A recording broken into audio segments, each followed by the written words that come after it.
as indeed you were too, it was very difficult for Europeans to understand the impact of it because they had had long histories of terrorist attacks.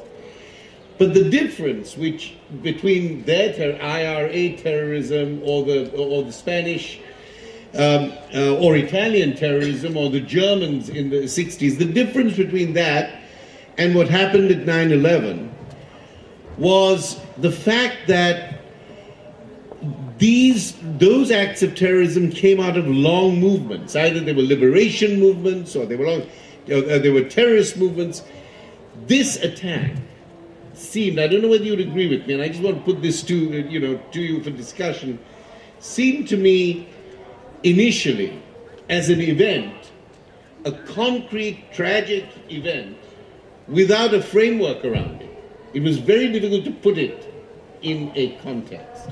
It was certainly difficult for Americans to put in context. The United States is in many ways like an island. You know, we think of ourselves as separate from the rest of the world. Most Americans, as you know, never travel outside of the United States. Our former president, George W. Bush, didn't even have a passport when he became president. He'd been to one foreign country in his entire life before he became the leader of the free world. That was Mexico.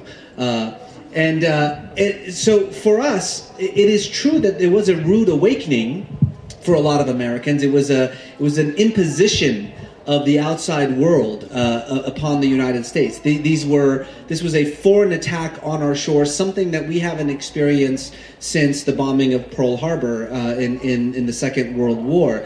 And so I think that had a lot to do with the way that it created this fundamental shift in the psyche of Americans, which has had, of course, ripples in culture, in literature, certainly as we're talking about, in film, in music, etc. You know, you're right. The U.S. has never seen itself as a victim. You know, since Pearl Harbor, it's always seen itself as actually out there, either protecting others or protecting itself. And I think that's one of the problems in American foreign policy. You know, this whole notion of preemption. You always have to be one step ahead to see who is attacking you, and that creates a kind of paranoia that many empires have had. But there is a difference, I think.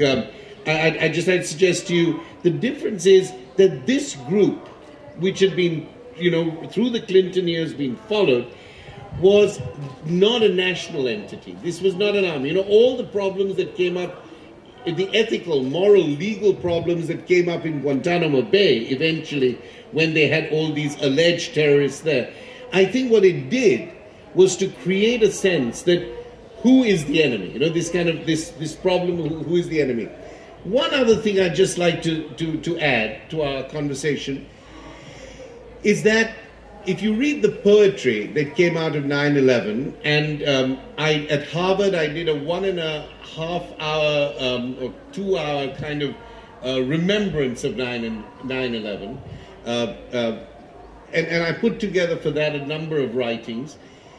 If you read the literature and the poetry, there is a sense not only that this is a terrorist attack, but that something about everyday life has been disrupted. The ordinariness of everyday life. And it's very interesting. I just want to read two little bits of poems just to illustrate this notion of everyday life. One comes from a poem written by Jory Graham, Pulitzer Prize-winning poet. And this is from the American point of view. And then I just read one verse from an English poet.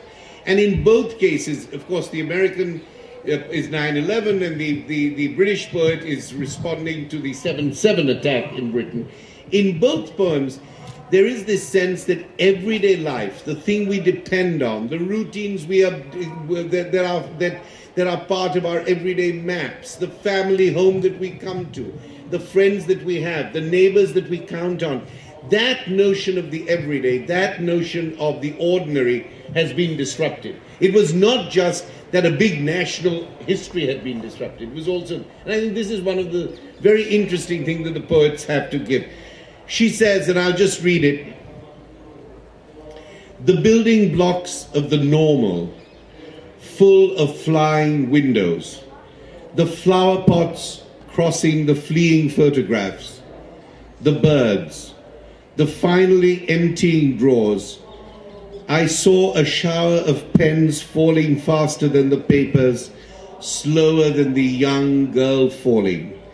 Books facing downwards, wings out, chairs on their backs and the down-going vases cradling their water mid-air, one still gripping its silent bouquet, gloves, trays, uneaten sandwiches, the radio falling, transmitting the Mozart, the hat's long zigzag, the one high-heeled shoe. You know, so often we've seen that illustration of the people jumping, and here she takes the everyday objects of an office or a home and shows it. This just to illustrate this idea that it was the notion of the ordinary and the everyday that was disrupted. And one small verse from a poem written by John Siddiqui